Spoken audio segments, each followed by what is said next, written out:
Ang bawat desisyon sa buhay ay dapat daw na pinagpaplanuhan. Pero minsan ay meron din namang biglaang desisyon na mas maganda pa ang kinakalabasan. Ayun nga lang, palagi pa rin inuulan ng iba't ibang klase ng pagsubok. Dear Papa Dudut, hindi lahat ng bagay na pinagpaplanuhan ay maayos ang kinakalabasan. Minsan nga kung ano pa ang biglaan ay yun pa ang mas maganda ang resulta. Papa Dudut, una sa lahat ay nais ko muna kayong batiin ng isang magandang araw, pati na rin po ang lahat ng mga kastorya na nakikinig ngayon. Sana po ay nasa mabuti kayong kalusugan sa oras na binabasa po ninyo ang sulat ko. Ako nga pala si Carla, 35 years old, taga Olongapo at nagtatrabaho bilang SBU manager sa isang pribadong kumpanya. Dito lang din po sa amin. Workaholic rin talaga ako, Papa Dudut. Gusto ko kasing pantayan noon ang achievement ng mga kapatid ko.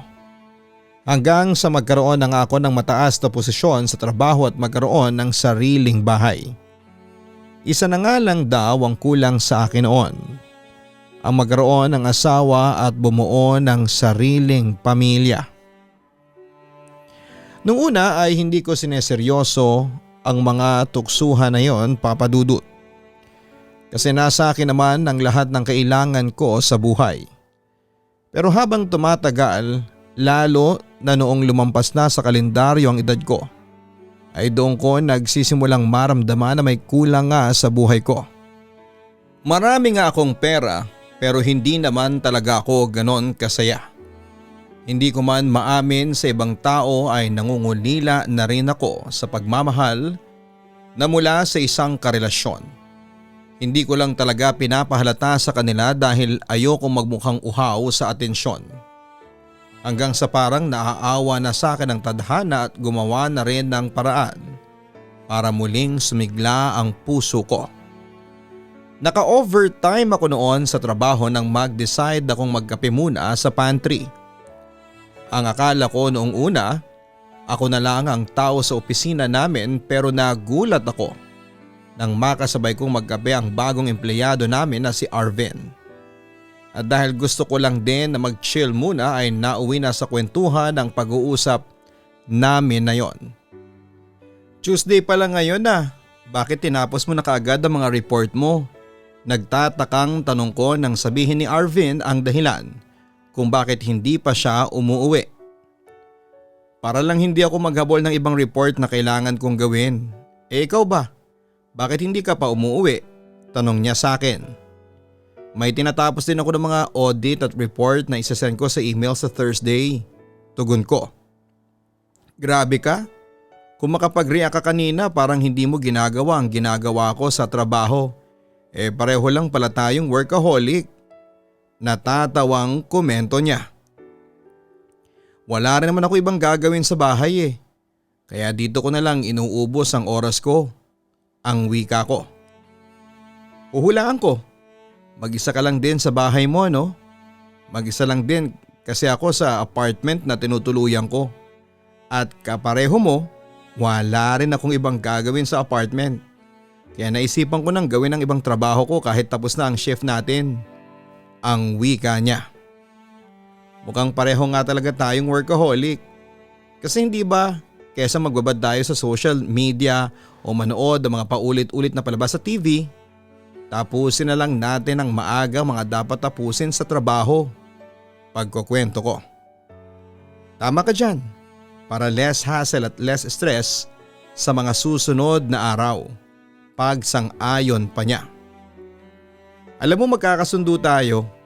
Mabuti na lang talaga at ikaw ang nalipad sa amin na makakasama ko sa account. Mukhang wala na akong ibang poproblemahin dahil pareho tayong magtrabaho.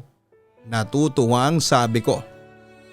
Aba malay mo, hindi lang tayo sa trabaho magkasundo. Lalo na at pareho pa tayong single. Ang wika niya. Parang ibang usapan na yung tinutukoy mo ha. Mabuti pa ubusin mo na yung kape mo dahil nangangalahati na tong sa akin. Unless na gusto mong maiwan na mag-isa dito sa pantry. Ang dami pa namang multo dito. Natatawang turan ko. Papadudot si Arvin ng isa sa mga pinakabagong empleyado sa account namin. Na-dissolve kasi ang account nila kaya ang ilan sa kanila ay nalipat sa amin. At pareho lang kami ng posisyon ni Arvin. Kailangan ko lang siyang alalayan sa ibang bagay since magkaiba nga kami ng account na hawak dati. Kaya naman kami talagang madalas na nagkakasamang dalawa. Hindi nga nagtagal papadudot ang mga pasaring ni Arvin ay napunta sa pagporma at panliligaw niya sa akin. Dahil may sarili siyang sasakyan ay sinusundo at inihahatid niya ako pauwi sa bahay ko. Doon ko siya mas nakilala papadudot. At nalaman ko na bukod sa pagiging workaholic ay marami talaga kaming pagkakatulad na dalawa. Pareho kaming hindi mahilig gumimik at mahilig lamang na tumambay sa mga coffee shop.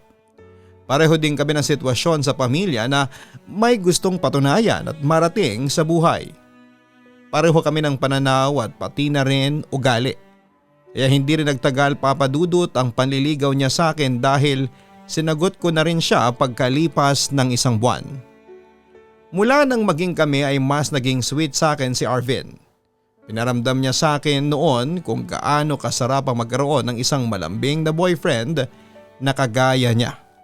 Palagi kasi siyang may nakahandang sorpresa para sa espesyal na araw sa buhay namin. Kahit nga hindi espesyal na araw, may munting regalo siya na binibigay sa akin. Sa aming dalawa ako ang mas moody at siya naman ang madalas na nag-a-adjust. At wala akong matandaan noon na pinagtaasan niya ako ng boses kahit pa inaaway ko na siya. Hanggang sa hindi na nga namin namalayan na umabot na pala ng 3 buwan ang relasyon namin. At doon namin nagsimulang pag-usapan ang tungkol sa future naming dalawa. Hindi ko yon sineryoso nung una dahil akala ko ay naglolokohan lamang kami sa topic na yon. Ang hindi lang din talaga inaasahan noon ay nang alokin ako ng biglang kasal ni Arvin. Hindi ako nagbibiro, Carla. Seryoso ako sa lahat ng sinasabi ko. Isa pa ay nasa tamang edad naman tayo eh. Wala na nga sa kalendaryong edad natin pareho, hindi ba? Tapos pareho na rin tayong may maayos na trabaho. May sasakyan ako, may bahay ka na sigurado naman na pwede na rin na lumagay tayo sa tahimik na buhay at bumuo ng sarili nating pamilya. Ang wika pa ni Arvin. Uy babe, ano ba yan? Binibiro mo pa rin ba ako? Medyo kinakabahang tanong ko. Hindi naman sumagot si Arvin bagkos ay lumuhod siya sa harapan ko habang hawak ang isang singsing. Babe, ano ba yung ginagawa mo saka para saan yung singsing na hawak mo? Naguguluhang pa ring tanong ko. Para patunayan ko sa iyo na seryoso ako sa lahat ng sinasabi ko. At ngayon ay gusto ko na ako naman ang makakuha ng seryosong sagot mula sa iyo, Carla. Will you marry me? Tanong niya. Hindi kaagad ako nakasagot dahil naguguluhan ang isip ko noon. Pero sa huli binigay ko rin kay Arvin ang sagot na alam ko na matagal na niyang hinihintay. Yes Arvin, I will marry you, ang wika ko. Talaga? Magpapakasal ka sa akin? Hindi makapaniwalang wika niya. Oo nga, magpapakasal ako sa iyo at bubuo tayo ng isang masayang pamilya. Masayang tugon ko naman sa kanya. Papadudot alam ko na masyadong paspasa na mga naging desisyon namin ni Arvin. Mabilis din ang pagsagot na ibinigay ko sa kanya at mabuti sana kung medyo matagal na kaming magkarelasyon o magkakilala. Pero wala pang 1 taon mula nang maging magkatrabaho kami at wala pa ring kalahating taon mula nang maging kami. Nang i-announce namin sa Facebook na engaged na kaming dalawa sa isa't isa ay marami ang natuwa, bumate at nag-comment sa post namin. Pero papadudot may ilan din na nag-message sa akin ng kani-kanilang reaksyon ng pagkagulat sa post namin. Marami ang nagtanong kung buntis daw ba ako at kung sigurado na raw ba talaga ako kay Arvin. At syempre ang pinaka nagulat sa lahat ay ang pamilya ko. Lalo na nang dalhin ko na sa bahay ni na mami si Arvin sa unang pagkakataon at ipakilala sa kanila bilang fiancé ko. Kinausap pa ako ng sarili na ni Mommy at tinanong kung buntis daw ba ako at masyado kaming nagmamadali na makasal. Plano kasi namin ni Arvin na makasal pagkatapos ng 2 buwan na preparation. Sinabi ko naman kay Mommy na hindi ako buntis. Doon mas nagulat si Mommy, kakapakilala ko pa nga lang daw kay Arvin sa kanila tapos ay pakakasalan ko na raw kaagad.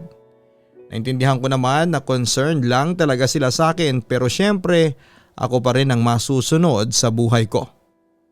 Sa totoo lang Papa Dudut, habang papalapit ang araw ng aming kasal ay mas kinakabahan ako. Pero wala na talagang atrasan nito. Biglaan man ang desisyon namin ni Arvin, ang mahalaga ay mahal namin ang isa't isa. Papa Dudut, mabilis lang na lumipas ang 2 buwan ng preparation namin ni Arvin para sa aming kasal. Habang papalapit ang espesyal na araw na yon, ay para bang gusto ko na lang na biglang mag-back out. Napapatanong na rin kasi ako sa sarili ko kung tama ba ang desisyon namin ni Arvin. Kung tama ba ang desisyon ko na tanggapin ang alok niya na pagpapakasal sa akin. Pero hindi ako nagpatalo sa kaba ko, Papa Dudut. Hindi rin ako nagpadala sa mga negatibong sinasabi sa akin ng mga kaibigan o kamag-anak ko tungkol sa biglaan na desisyon namin ni Arvin. Pinangatawanan ko na ang lahat ng mga pinost namin ni Arvin na magpapakasal na kami. Kahit na wala pa talaga kaming maayos na plano pagkatapos ng magiging kasal namin, ay na-excite na rin talaga ako. Excitement na may halong kaba. Siguro naman lahat ng mga nagiging misis ay dumadaan sa ganong pakiramdam. Magtatalo ang tuwa at takot sa kani-kanilang dibdib. Pero dahil mahal ko nga si Arvin ay nangingibabaw palagi ang saya at excitement sa sarili ko. Na-excite na ako na maging isang opisyal na misis niya, Papa Dudut. Nang makasal kami ni Arvin, Papa Dudut, ay doon kami tumira sa bahay ko. At doon namin sinimulan na ipagpatuloy ang buhay namin bilang isang bagong mag-asawa. In-apply ko talaga lahat ng mga pinag-aralan at natutunan ko kung paano ba ang maging mabuting may bahay. Siyempre kasama na doon ang pagluluto at paghahanda ng almusal para sa mister ko. Babe, ang dami mo palang inihanda para sa breakfast natin, oh. Pansin ni Arvin. Oo, maaga nga kasi ako nagising kanina. Kaya nagluto ako ng sinangag, itlog, tapos sinamahan ko na rin ng corned beef saka tusino para may mga pagpipilian ka ng ulam. Nakangiting tugon ko. Binigyan ko na siya ng mainit na kape, kasunod ang pagsandok ng fried rice at paglalagay ng ulam sa plato niya. Babe, huwag mo masyadong damihan ha, ang wika ni Alvin. Bakit? Hindi mo ba gusto ang mga inihanda ko para sa almusal natin? May iba ka bang gustong kainin ngayon? Nagtatakang tanong ko. Hindi naman sa ganon, kaya lang ang totoo kasi oatmeal lang ang kinakain ko sa umaga para hindi ako masyadong mahirapan sa morning workout ko. Tugon niya. Ganon ba? Hindi mo naman sinabi kaagad para hindi na ako naghanda ng ganito karaming pagkain. O sige, liligpitin ko na lang ang lahat ng ito. Malungkot na wika ko. O bakit parang tatampo ka na kaagad ang misis ko? Malambing naman na sabi ni Arvin. Para naman kasing hindi mo na-appreciate ang ginawa ko. Pero ayos lang, kasalanan ko naman kasi hindi muna ako nagtanong sa'yo kung anong gusto mo para sa almusal natin. Tugon ko. Pwede ko pa rin naman kainin ang lahat ng ito, kaya wag ka nang malungkot, babe. Paglalambing pa niya. Wag na. Baka hindi ka pa makapag-workout ng maayos mamaya dahil dito sa heavy breakfast na inihanda ko para sa'yo. Nakalabing wika ko. Di ba na lang ang i-workout ko mamaya? Pilyong tura niya. Nako babe ha, ayan ka na naman. Pagod pa ako sa ginawa natin kagabi. Hi, lilipitin ko na nga lang muna to para makakuha na rin ako ng oatmeal mo. Wika ko. Wag na babe, kakainin ko na talaga lahat to. Aba, luto yata to ng magandang misis ko kaya dapat hindi ko na tinatanggihan. Thank you babe ha, sa paghahanda ng lahat ng ito kahit pareho tayong puyat sa unang gabi natin bilang mag-asawa. Sabi ng asawa kong si Arvin. Papadudot pagdating sa pagkain ay marami pala kaming pagkakaiba ng asawa ko. Mas maalaga kasi siya sa sarili niyang katawan kaya palagi siyang may diet na sinusunod. Mahilig din siyang mag-workout na sobra ko namang kinatatamaran. Kung ako ay gigising na maaga para magluto, siya naman ay gigising ng mas maaga para mag-jogging sa labas ng bahay namin. Kaya tuloy nag-adjust ako pagdating sa inihahain kong mga pagkain para sa aming dalawa. Malakas kasi akong kumain at mahilig pa sa junk food. Pero si Arvin ay mahilig sa gulay at oatmeal. Sinubukan ko pa nga na gawin din ang diet na ginagawa niya para hindi na magkaibang pagkain ang inihahanda ko sa lamesa. Kaya lang ay masyadong boring para sa akin ang mga trip niyang pagkain. Meron din naman daw siyang cheat day pero isang araw lang yon sa 2 linggo. Kaya tuwing cheat day niya ay nasasabihan niya ako sa pagiging malakas kong kumain. Pero nalaman ko noon na hindi lang pala sa pagkain magkaibang ugali namin ni Arvin, Papa Dudut. Ilagay niya kasi sa kwarto namin ang TV at video game niya. At kapag naglalaro siya ay mataas talaga ang energy niya, as in halos sumisigaw-sigaw na siya. Wala namang problema sa akin yon. Naiinis lang ako kapag ginagawa niya yon hanggang sa madaling araw. Kung kailan dapat ay pareho na kaming nagpapahinga. Siya pa naman yung tipo ng tao na mahirap talagang sawayin at gagawin niya kung ano ang gusto niya. At syempre kahit sino namang naaabala ang pagtulog ay maiinis kapag naiistorbo ang pagtulog nila. Babe, ano na? Pansin mo naman ako. Naiinis na wika ko. Ilang beses ko na kasing pinapapatay sa kanya ang TV at video game na nilalaro niya.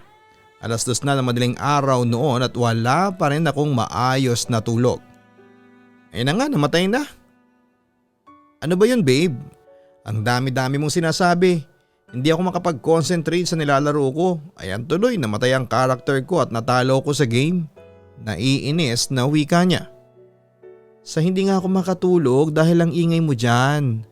Patayin mo na nga yung TV at matulog ka na dito sa tabi ko. May pasok pa tayo sa trabaho bukas. Tugon ko naman. Ito na nga, pinapatay ko na. Ilabas ko na nga lang ulit ng kwarto itong TV bukas, pagrereklamo niya. Mabuti pa nga nang hindi mo naiistorbo ang pagtulog ko. Maglalaro ka na nga lang ng malalim sa gabi, ang ingay-ingay mo pa. Hay nako, mauna na akong matulog sa'yo.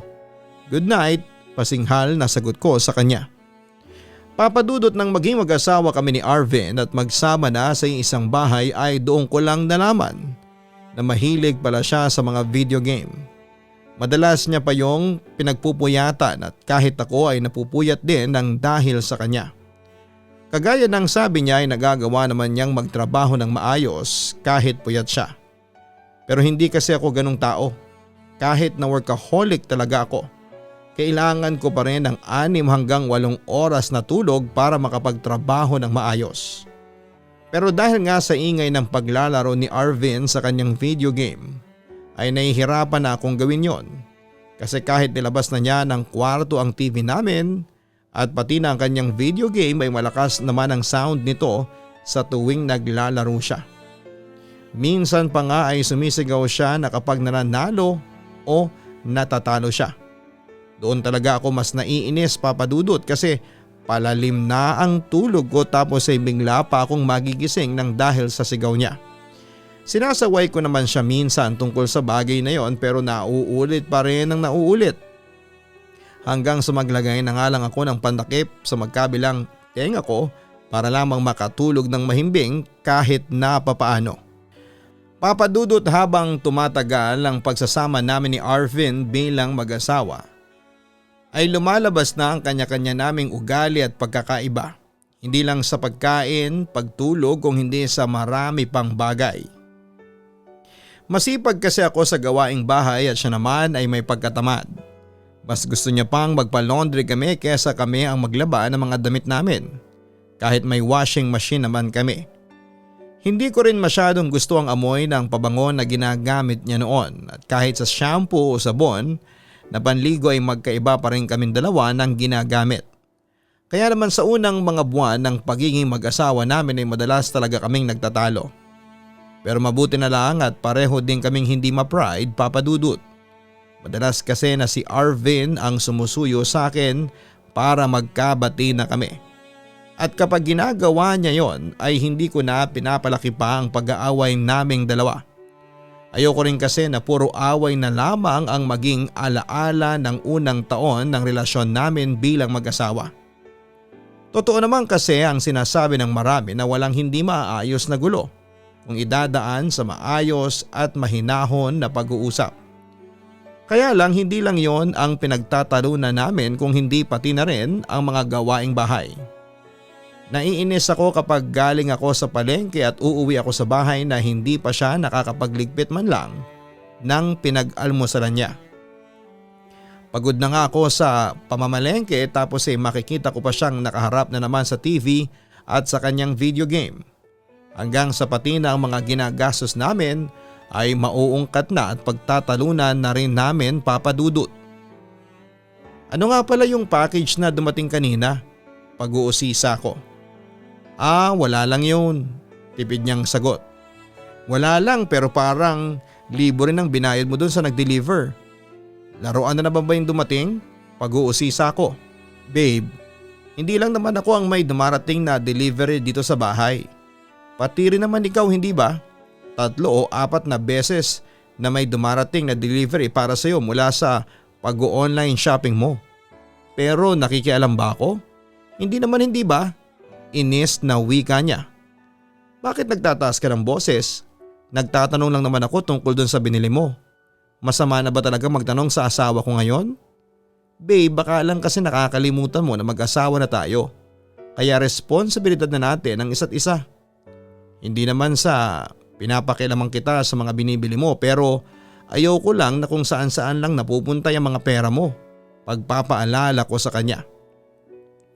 Hindi lang naman kasi basta laruan yun collection ko yun. Ay nako, mabuti pa ngayon na lang ako magbayad ng kuryente. Magbibihis lang ako para makalis na rin ako habang maaga pa. Baka kung saan na naman mapunta tong pagtatalo natin, ang wika niya. Papa Dudut, isa talaga ang pera at mga gastusin sa bahay ang madalas naming pinagtatalunan ni Arvin. Kahit kasi mag-asawa na kami, ay may kanya-kanya pa rin kaming pera.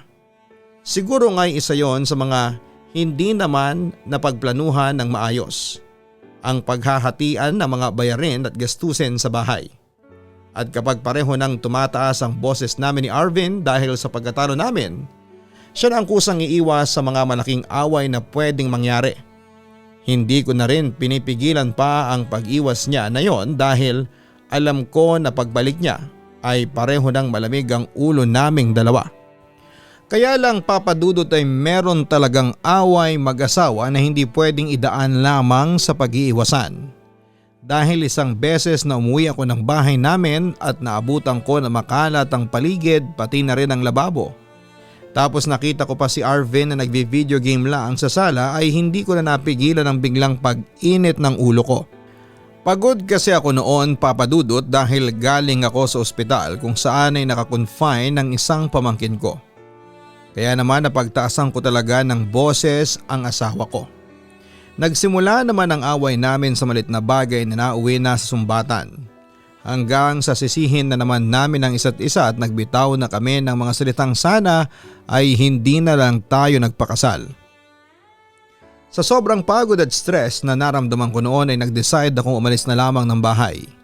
Sinimulan ko nang i-impake ang lahat ng mga gamit ko kahit pa bahay ko talaga ang tinitirhan namin na mag-asawa. Doon na ako nag-decide na umalis para maiwan ang sakit ng ulo ko nang dahil kay Arvin. Pero kaagad namang sumunod sa akin ang asawa ko, Papa Dudut.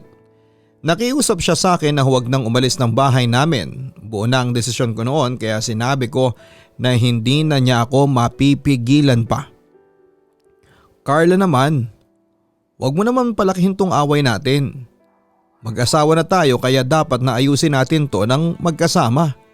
Hindi yung basta mo na lamang akong iiwanan. Parang sinabi mo na rin na ayaw mo nang maayos ang lahat ng sa atin Carla, please, wag mo na akong iwanan kasi baka hindi ko kayanin. Pakiusap pa ni Arvin. Paano hindi mo kakayanin? Wala pa naman tayong 1 taon na magkarelasyon, hindi ba? Parang hindi mo pa na-a-adjust ang sarili mo na mag-asawa na tayo Kaya wala nang dahilan para magsama pa tayo kasi paulit-ulit na lang ang pinag-aawayan nating dalawa. Naiiyak na sabi ko. Meron pa Carla. Alam kong sapat na dahilan na mahal kita at ayokong matulad kay daddy na hindi niya pinigilan na umalis si mami nung bago ito maaksidente at mamatay. Ayokong maggaya sa daddy ko na pinagsisihan ng lahat ng hindi niya nagawa para hindi siya iwanan ng mami ko. Carla, kaya ko naman talagang magbago. Bigyan mo naman ako ng isa pang pagkakataon. Ayoko talagang mawala ka sa akin eh. Mahal kita at sobrang mahal na kita Carla. Medyo naluluhan na ring sabi niya. Doon na ako nag-guilty at humarap sa kanya, Papa Dudut. Sige na, tahan na. Huwag ka nang umiyak dahil hindi na ako aalis. Ang wika ko. Talaga? Hindi mo na ako iiwanan? Tanong ni Arvin. Oo, tama ka naman eh. Mag-asawa na tayo at hindi na natin dapat pinapalaki pa ang away na to. Sorry din kasi masyado na akong nagiging naggers na asawa sa'yo. Tugon ko. May point ka naman kasi sa lahat ng sinasabi mo sa akin. Hanggang ngayon, hindi pa rin ako nag-e-effort na mag-adjust sa buhay natin bilang mag-asawa. Basta Carla, simula sa araw na ito, hindi ko man mabago ang sarili ko ay gagawin ko ng lahat ng alam ko para mas patatagin pa ang relasyon natin bilang mag-asawa. Mahal na mahal kita Carla.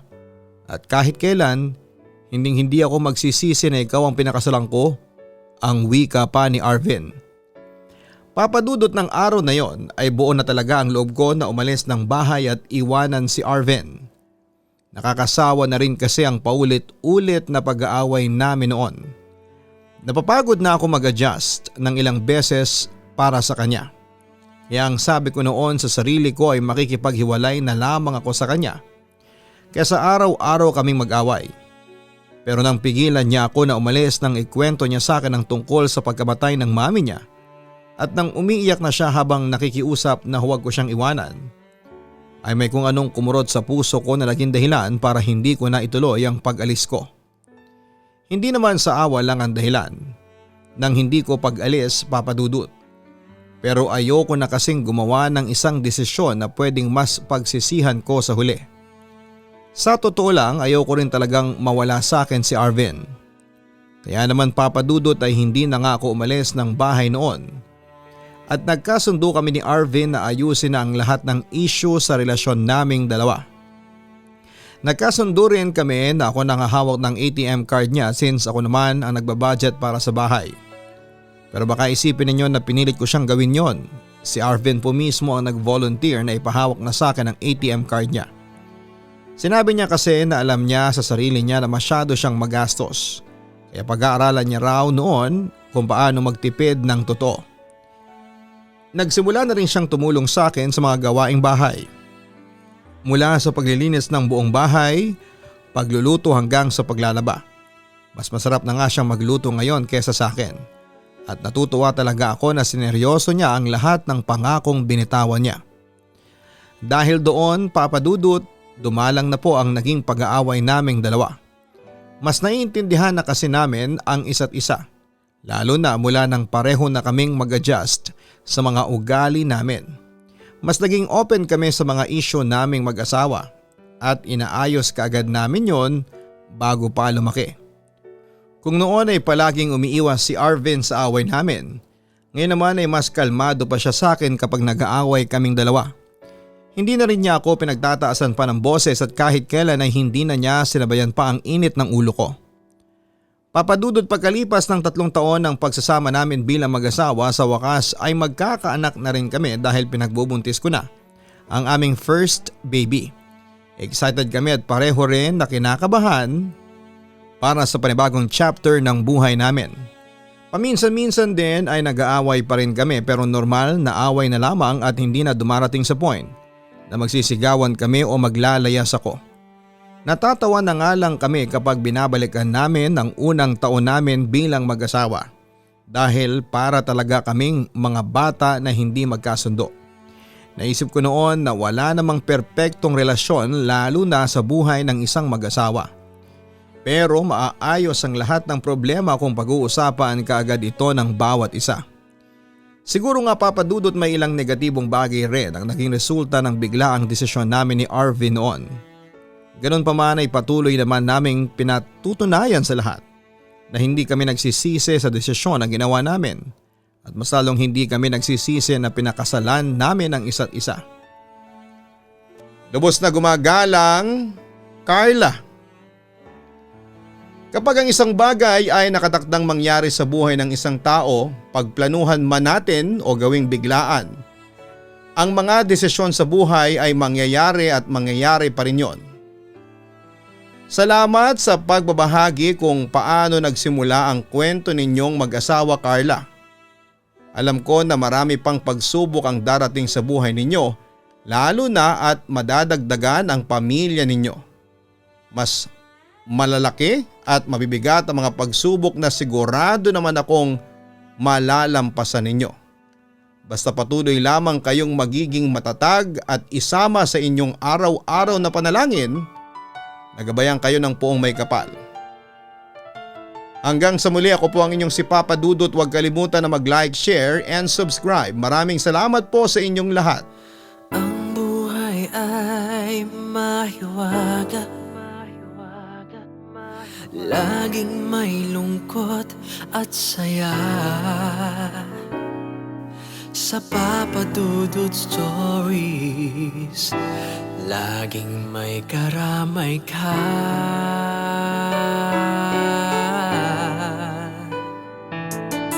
Mga problemang kay bigat,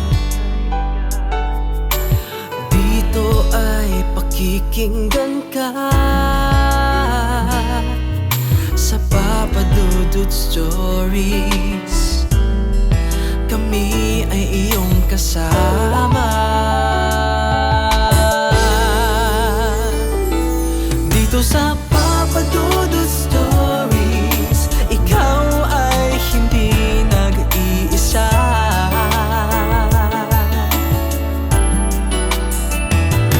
Dito sa Papa Dudut Stories, may nagmamahal sa'yo. Papa Dudut Stories, Papa Dudut Stories.